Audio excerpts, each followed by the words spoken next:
1970s is an important turning point in the Muslim world, globally. And it begins in the 1970s, 71. We have a new class of political rulers. So, for example, Saddam Hussein becomes president in Iraq. So we have a new class of rulers that enter the arena, and same with 𝗆𝗄𝗅 in Syria. We also have an increase in religious fundamentalism across the Muslim world. There are many sects that are born of this epoch, because it's the tail end of the Arab nationalist experiments. Right? This is a decade in which we let go of the dream that we had before as Arab nationalists, for example, speaking hypothetically here. Nasser dies, they lose in the 6-Day War. So that dream has effectively evaporated. It's no longer seen as a tenable source of inspiration. So now we have an undercurrent of movements that is inspired by Islamic revivalism. And this is what carries the wave of revolution in the 1970s and sets the tone and pace and tempo for what we know as what Islam looks like in the modern epoch. But it all begins in the 70s. And in 1979, the final year, the most eventful year when it comes to revolutions, when it comes to movements, when it comes to Islamic reconfiguration, 1979. And that date is very, very important. Oftentimes, if you look at academics from the Western Hemisphere, who are perhaps outside of the Islamic tradition, they take 79 just as another year. But as Muslims, we have a different perspective on this. 1979 is not just 1979 for us. It has a deeper significance for us as Muslims. Yeah.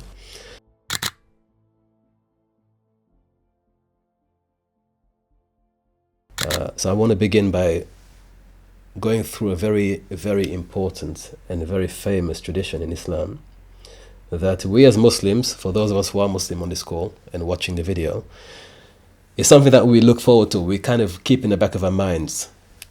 A prophecy that is actually Sahih hadith in Abu Dawood, in which Muhammad sallallahu alaihi wasallam, the Prophet Muhammad sallallahu alaihi wasallam, informs his nation that Allah will raise for this ummah, this community, at the end of every 100, in every century effectively, Allah will raise somebody who will revive, renovate, and reinstate the religion, MUJADDID.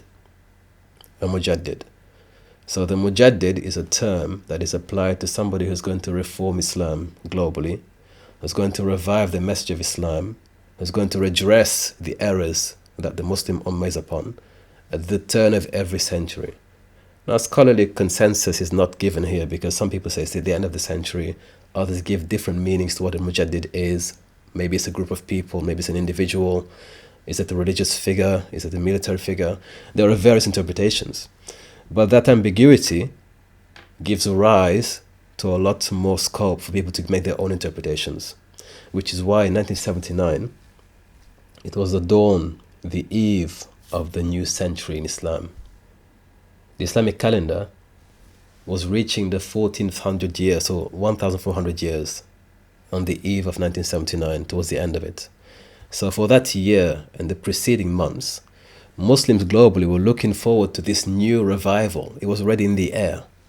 Whether Sunni or Shi'i, they were looking for these signs. And there were many people who were making Hajj that year, hoping to be around when this figure appears. People were making dua in Hajj. They would go to Makkah, Medina. It was a very, very, you could say, a significant time in the Muslim world. They were looking forward to this. When will this prophecy be fulfilled effectively? And with these underlying themes and theories, many people came forward and presented themselves as the revivers of the Muslim Ummah. And so it's very interesting when we begin this historical analysis to keep that in mind, that the movements, the figures, the persons, the calls to the Muslim world in 1979, there was a certain backdrop to it, perspective around it. So when we look at Khomeini in 79, and he comes back and he becomes the figurehead for this massive Islamic movement or revivalism, people look at him as a MUJADDID. When we look at, for example, 𝗾𝙗𝙗 al-Utaybi and Abdullah Qahtani, when they seize the Haram in Makkah, people look at him as the Mahdi, the awaited MUJADDID effectively. Right? So this is very important because, again, we want to understand the psyche of those who were living in those times. We need to understand the psyche. Significant events happen in 79, but what is it that effectively, subconsciously or consciously, is driving events towards a certain point in time? So it's a very important, and it's a shared tradition. Sunnis and Shias also believe in this and look forward to this. And in fact, if you look at the list of people who have named themselves Mujaddid, or whose followers have called them Mujaddid, there is a long list. Virtually every nation in the Muslim world has a Mujaddid, who they claim is the Mujaddid. Right? So everyone has this claim and title of this was the Mujaddid, no, he was the Mujaddid. And it really gives a legitimacy to a certain movement. If you think if you were going to be a political actor, or maybe a religious revivalist, it's an opportune moment to call people towards your movement. Right? To say it's the turn of the century. Our leader, our movement is that promised movement that's going to revitalize the Muslim world. Yeah? Certainly, 𝘾𝙗𝙗 al-Tayyibi worked by that framework. Certainly, consciously, he's worked towards that framework. So that's where we begin. It's a very interesting year. In fact, in this session, we will only be looking at 79 and the events leading up to 79, because of just so much of the events are so important for us. And it's not possible to cover everything in the decade in just 3 hours.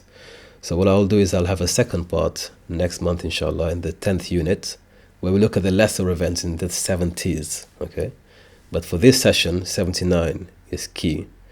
There are 4, 5, 6 events that happen in 1979, 6 major events. The first being the revolution. The Iranian Revolution is successful, and the Pahlavi dynasty is effectively brought to an end. But so is the monarchy. You know, the dynastic rule that the Persians had inherited for 2,500 years comes to an end and is abolished on February 11th, 1979. And an Islamic constitution, a Shia Islamic constitution, and a republic is actually brought into place, and this is now a new era in Iran. It becomes a new thing, a new page is turned. And so the social developments, the political developments, not only affects Iran, but the neighboring nations as well, and the other competing Muslim nations, primarily Saudi Arabia. It's a very, very important period in time at the very beginning of the year. We're going to work our way backwards to 1977, to 63 even, to understand the key milestones and effects that brought us to this point in time in history. The Iranian Revolution is important for every Muslim to learn about. Every Muslim should learn about this, you know, because it has had such a major impact on not only how we perceive Islam within the political realms, but also the world wherein we live today. How does Islam navigate? What solutions do we have? What systems we want to apply in our modern existence? This was an extremely successful movement. Whether you agree or not with the Shia theology behind it, it was an extremely successful movement. And it demonstrated that it is possible that the Muslims, whether they are Sunni or Shia, can revive a form of governance that is completely detached and independent from the Western hegemony. So this was an era and a point in time where many movements, Ikhwan al-Muslimin, Hizb ut-Tahrir, the PLO, they congratulated Khomeini because he had done something that was perceived as perhaps not feasible. So we should all study this because it's very important. To this very day, in fact, whenever I see the news headlines coming from Iran, and you have people saying we need to stand up in solidarity for the women in Iran, or we need to stand up for the solidarity with the students in Iran, I look back to 1979, to the events that took place before we got to where we are today, because there are many lessons to learn from this. Unfortunately, we are at risk of repeating the same errors if we don't learn from the past. So it's very, very important. Then we have in March 1979, Israel and Egypt signed a peace treaty. So following the Camp David Accords in Washington, D.C., Sadat signs that peace treaty, and we have an end to the hostilities, at least when it comes to the political and military stage, between Egypt and Israel, and the beginning of a new phase in that region. normalization, and so on and so forth. But that happens in March, 1 month later. Okay, that again shifts the perspective a lot, because prior to that, the Arab world was united in fighting Israel and was relentless.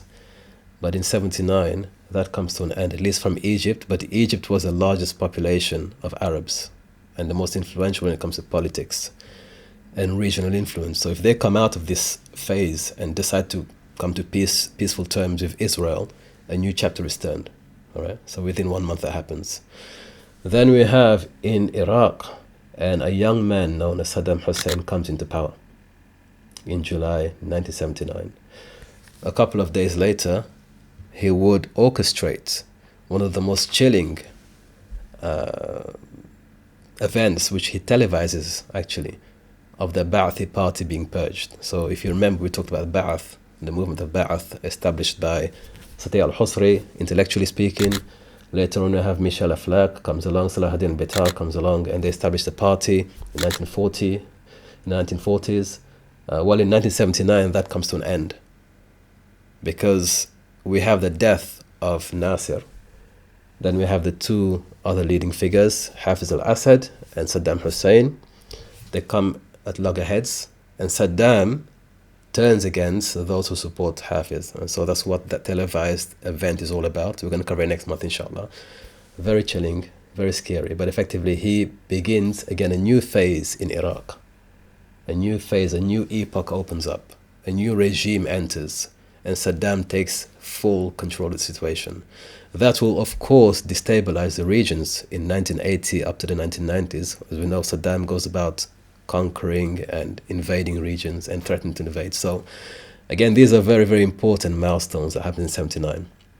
You could almost consider it a curse, actually, that at the turn of that century, suddenly so many seismic shifts happen. Right? So the Muslim world is now is haunted with further problems at that specific point in time. But it doesn't end there. Towards the end of the year, we have the most horrendous siege of the Haram in Makkah. So 𝗾𝙗𝙗𝙗 and his followers re-emerge after a time in which they were hidden in the deserts. They come out and they actually seize the Haram in Makkah, and many pilgrims are killed in that period of time. And that triggers an alarm for the rest of the Muslim world. Okay, so at the end of the year, when you think everything's been done already, nothing is left, towards December, we find a huge event happens, and the Muslim world is upside down now, because the holiest holies in the Muslim world is under attack. The initial reaction was to blame America, to blame the other nations, Israel, and it turns out it was a Muslim group from within the kingdom itself. So there is a huge existential crisis, and the Muslim world is asking itself whether or not to get the Western world involved. Yeah, so a lot of upside down activity at that point. And then when we thought everything was done, on December 24th, Christmas Eve, the Soviets decided to invade Afghanistan. So now we have another major chapter opens up in Islamic history.